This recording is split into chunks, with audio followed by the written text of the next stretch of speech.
Good morning, guys. Welcome back to the channel. David here with another cryptocurrency update. Today's video is going to be about something we spoke on yesterday in regards to the banking industry and their starting of their own cryptocurrencies or acquisition of functioning cryptos that already exist. Okay. World central banks and financial institutions are literally running out of time to get this figured out. If you were to look at the track record, not of Bitcoin, but if you were to look at the track record of XRP and the Ripple system, the Ripple net, over its entire existence, it's basically been fail-proof, okay? There's not really been any hacks. There's not really been any, directly from the system through the distributed ledger technology. There has been no errors. Everything has been 100% tip-top.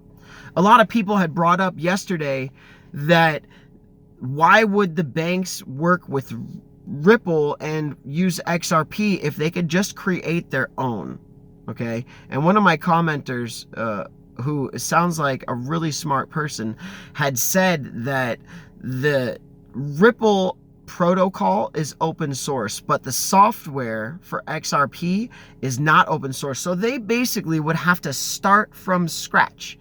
If these banking institutions want to create their own crypto, they need to start from scratch.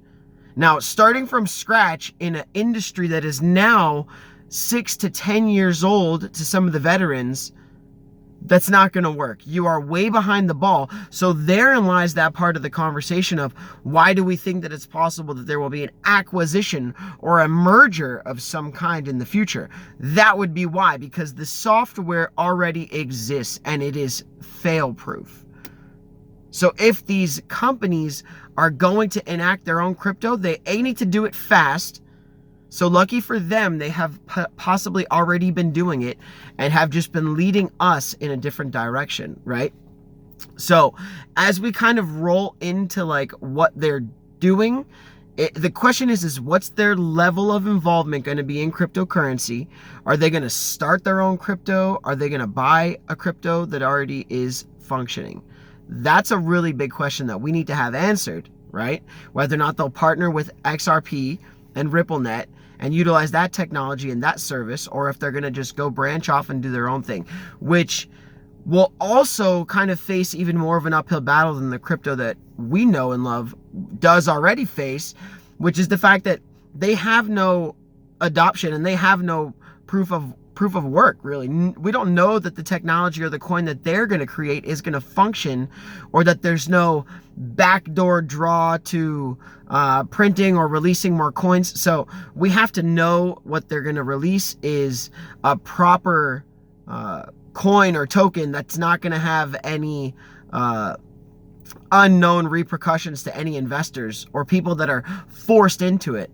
Someone had said yesterday in the comments that they could force us to use a specific crypto. Now, it's getting into more of a conversation of crash and what happens in a crash and preppers, and that's like a whole different ball game. And yeah, if you're a believer in cryptocurrency for the profit, then you're not really worried about a crash or an economic downturn, right? Your focus is more in how do I maximize this cryptocurrency for the most profit. So as we think about what the next downturn is going to be, you have to know what quantitative easing is, okay? So people that live in the United States use the US dollar. A lot of people around the world use the US dollar, okay? So quantitative easing takes place when the country is in over its head and needs to print more money to get itself out of a hole, okay? Quantitative easing is really bad for the fungibility or the exchangeability of the currency because it devalues or overvalues the currency while printing more, which should devalue it, right? If you introduce more into circulation, it should devalue that currency, right? That's why we've always said if you introduced the 60 billion XRP in escrow onto the market, it would lower the price because there would be a higher circulating supply therefore, I believe a lower market cap. So, I'm going to read this sentence here. If they don't act now and build tons, if they don't act now and build, tons of their value will vanish during the next economic downturn. So that's why I say, if they're not preparing to partner or to work with the cryptocurrency, there's going to be some big changes for those companies coming up in the next downturn. So it says here, don't be fooled by people like me or by any person that you get information from, okay? Take everything you hear with a grain of salt, okay?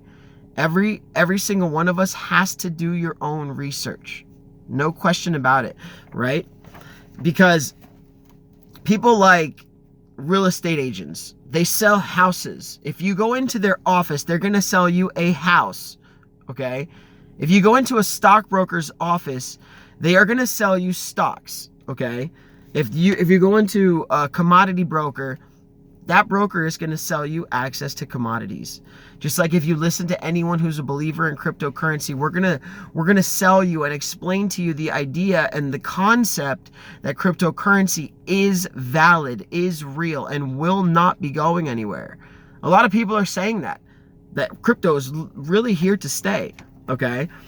And you kind of have to know this too. For people that store a lot of money in the banks, there's something called fractional reserve lending, okay?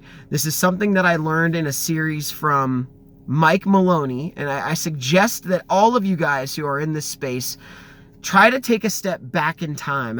This isn't even on my notes, and I didn't plan on saying this, but in the introduction to my journey in investing, Mike Maloney, who is a Silverbug, who is a precious metals investor, was the person that I was following heavily, okay?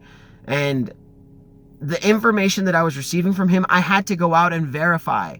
And I soon realized that a lot of the things that he was saying are correct, okay? So he has something called the hidden secrets of money. You guys all need to go out and learn the secrets of money. This money that you keep in your pocket that you carry around every day. What is it? What does it do? How does it work? Who makes it? Who destroys it? Okay? There's no white paper to the dollar. You need to go learn this information, okay? So I'm going to get back to this, but fractional reserve lending, and you'll learn about this if you go watch this series. There's an 8-part series, okay? Starts many years ago. So you have an opportunity to watch these episodes and then learn if he's actually making correct predictions from 6 or 7 years ago, if they're still holding weight today. It's a very interesting thing to do. And I've watched them multiple times, okay? Something that you should all do. Watch it. The Hidden Secrets of Money. Mike Maloney with an M. Okay. If you give $100 to your bank account, your bank institution has the right to loan out up to, if not more than 90% of your money, okay? Meaning that at any given time, they don't have to have but 10 of your dollars actually sitting in the bank, meaning the physical banking location that you go to. So it comes to a big head if there's a run on the banks or a bank holiday. So if, like in Venezuela or in Greece, when Greece was going down, there's things that happen in the currency where they have to stop giving you access to it. Okay, they have to basically push the pause button on the currency to figure out what's going on, whether or not they're going to be able to stop it from going down any further, or if they're going to be able to pause it or push it up or inflate themselves out of a depression, or whatever the idea is that they come up with to save themselves from this problem that they're in, whatever it is, okay? So for every $90 that the bank loans out, they keep 10 of yours at the actual bank. So if all of the sudden, sometimes you're behind like 6 or 7 or 10 or 15 people at the bank, imagine that you went to the bank one day and there was 50 people or 100 people in line, okay? There's not enough money in the doors of that bank to pay everybody some money, right? So they're going to have to choose how much money they give you and or just close entirely. So that's what a bank holiday is, and that's what we're getting into, is what is a bank holiday? A bank holiday is when the banking institutions or the governments come to an agreement that there is such a depressionary aspect or vortex behind the currency that they use that they have to pause. They have to close the banks, get together. So it basically would be like this hypothetical. You would go to your banking institution on a Friday evening after the banks are all closed, and you would swipe your debit card or you'd put in your ATM card and you would try to get out cash. And the ATM would say we're closed. Okay? Every ATM, you would drive around the city, every ATM would be closed. And then Monday morning, when that banking institution reopened, there would have possibly been a fluctuation in the value of the dollar or some type of readjustment or whatever the case may be, right?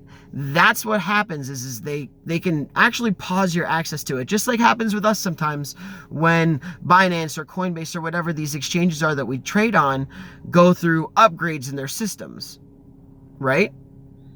They pause all the trading. You can't go in and sell or move or buy or trade or anything. So there are these moments in time where the powers that be have to push the pause button. And if they don't, things are going to just collapse. And that's what happened in 2008. If they didn't hit the pause button in 2008, everything would have fallen apart.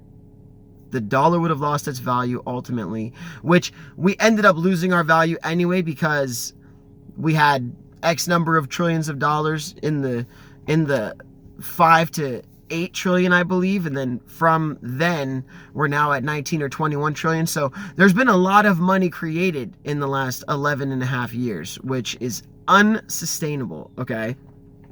And another thing here is an interesting concept as we move forward in this industry and as my channel hopefully continues to grow and everyone else's channels continues to grow. Thinking Crypto and Alex Cobb and Digital Asset Investor and everybody, DM Logic and CKJ Crypto. All of these guys I follow and I love all of them, okay? And Crypto Eddie. And as all of these channels continue to grow, there is a rate at which they increase, right? And then there's a rate at which they could decrease. And my theory is that the speed at which the account numbers increase at when the next bull run really does come forward, it's going to be exponential. It really is. I think it's going to fly. And so if people sell their crypto, like right now as we're in this down market, people are selling out of crypto. The weak leaves are breaking off the trees and they're stopping their watching of these videos. They don't want to be inundated with this information that they don't believe in or that they think broke their will. Okay, so you'll almost notice like a pause in their subscriber base or even a reduction in some cases. But when there's like, when these people that are selling, they're all going to come back at some point. I guarantee you. They're all going to come back. The floodgates will open and they will be back, no question. Okay? And when they do, everything will move. Just like the crypto market moves in succinct patterns, everybody's subscriber counts and the viewer counts and the interaction will all grow. The naysayers will come out in force and the supporters will come out. The XRP is strong community will come out. So that's a little bit of positive information to take in this time when you could really look at these markets and really be unsure what's happening. I really do appreciate you guys watching this video. Like, subscribe, comment down below. Start that argument and that conversation. My subscribers are the best. I really love you guys. Thank you so much for everything you do in this cryptocurrency space. I hope you guys enjoy your Saturday and have a blessed day. I'll see you guys in the next episode.